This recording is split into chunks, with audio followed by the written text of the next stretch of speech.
Today we will learn how to speak English. Shall I repeat the same thing? Okay, we will just have a recap of what we learned in the last class. I said to speak English, we should have three things in the mind.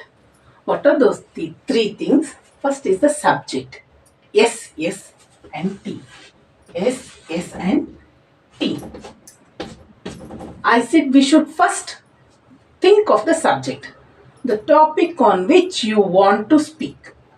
Suppose if you want to say about your mom. Mom cooks good food. Mother is cooking in the kitchen.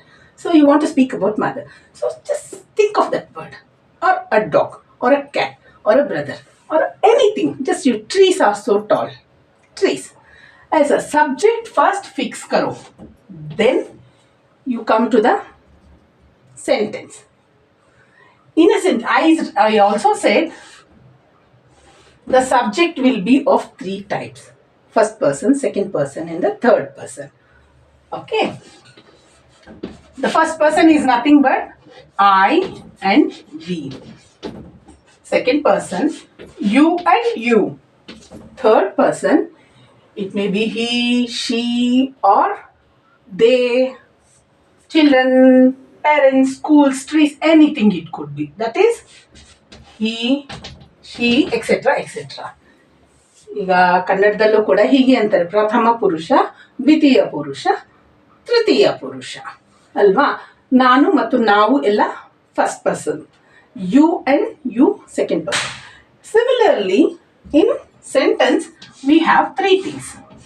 Only three things. Three things. If you go on remembering, it is very easy to analyze the things and fix the sentence in mind first and then speak out or write it down.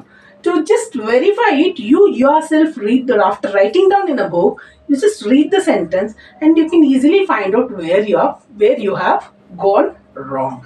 So the subject you have fixed. Okay. Then we will come to the sentence. In a sentence, we have again three parts. Subject, the same subject, object, and verb.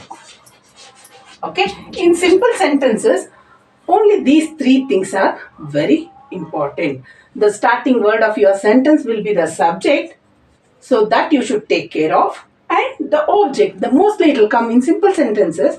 It usually comes at the end of the sentence. So, what were our sentences?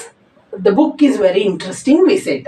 So, interesting is our object and the book is the subject. Mother cooks food. Mother is the subject, food is the object. Okay. And what about the words like is, cooks, barks, is writing? All these are verbs. Okay. So, in a sentence, I told these three things are to be taken care. In the time also, as I have said in the previous video, first video, that in the time also you have three types. That is yesterday, tomorrow, and today. So, let's take one word. What is that word? Mother. We will say mother. Mother cooks food, we said. Mother is the subject, cooks is the verb, food is the object. Okay, the mother, it will come in the third person. Okay, especially now if you keep all these three things in the mind first thoroughly, then we will move to the next point. Our next point will be like, if we are speaking about the first person, the subject is first person, then there is no need to add anything for the verb. Like, I eat banana, or I cook food, you cook food. Okay, first person, we cook food. Okay, moms make beautiful decorations. Like this, the verbs will not. Oh, you need to know what are the verbs. Now, verbs are nothing but the action words, as we know already. In Kannada also we'll say ಕ್ರಿಯಾಪದ. ಆ ಕ್ರಿಯಾಪದಗಳನ್ನು ನೇರವಾಗಿ ನೀವು first person ಇದ್ದಾಗ use ಮಾಡ್ಕೊಳ್ಬಹುದು. I write well, you write well, okay, it's all ಪ್ರಥಮ ಪುರುಷ, first person ಇದ್ದಾಗ ವರ್ಬ್ ನ ಡೈರೆಕ್ಟ್ ಆಗಿ ಆಡ್ ಮಾಡ್ಕೋಬಹುದು ಸೆಂಟೆನ್ಸ್ ಅಲ್ಲಿ. Subject, verb directly adding in the present tense, and the object. Okay, now we'll go to the second person. All second person also the same rule applies. You eat fruits, I eat lots of vegetables, like this. Just verb eat or write, drink, sleep, anything you want to do, just verb as it is in the present tense. Now we'll come to later this time. This topic will come to little bit later. Now at present we are subject. So subject, you know how to choose the subject. The thing which you are going to speak about is the subject, and the object is what you are telling about the subject, how the subject is related to the object. That word is called the object. Usually this will come in the end of the sentence. In between we have the verb, correct? That verb I was teaching just now.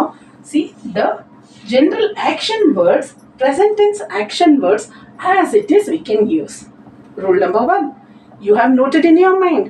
If you keep this in your mind and speak or write, your sentence will be absolutely correct. Then I, first person and second person, it is as it is you are using in the present tense. For you, I have first person and second.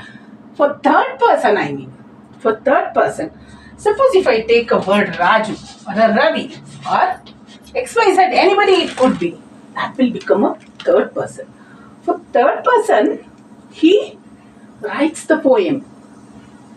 Mother cooks the food, I said. Child cries. Child cry is wrong. Magu alta ide. Aita. Child cries. Children cry. ಈಗ ಅರ್ಥ ಆಯ್ತಲ್ಲ? Children cry, child cries. So singular third person. What is that? Singular third person. We have to use yes form of the verbs. Rule number 2. I said rule number 1, present tense and past tense. Sorry, present tense, first person. We have to use direct the verb, direct word, direct present tense verb you can use. Second point is third person. What is that? Third person, singular. You need to add verb plus yes. Only then it will be correct. For example, child cries, dog barks, mama cooks, brother eats, my father works in the office. Okay, like this. We need to add yes for all these normal present tense verbs. So for today, you know how to make the sentences, and for first person and second person, it's almost the same. And for third person, singular, we need to add yes.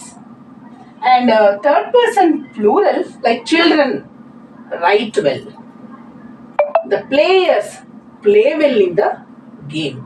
Okay, player plays well, players play well. So plural, no need to add the yes. For singular third person, you need to add the yes in the sentence. Whereas the past tense, yesterday's past tense, there is no need to add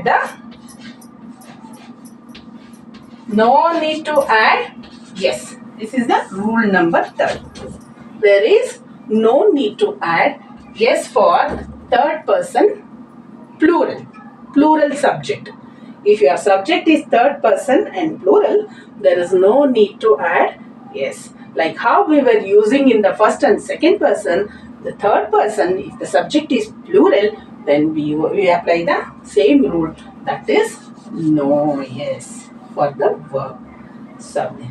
Now I think that you have the clarity about the subject, beginning of the sentence, object, end of the sentence, beginning of word of the sentence, ending word of the sentence, in between the verb, you have to see whether it is correct or not. Applying these three rules. I hope all this matter is pretty clear, and I hope somewhere it is helping you in speaking or writing English. I'm very happy. Thank you.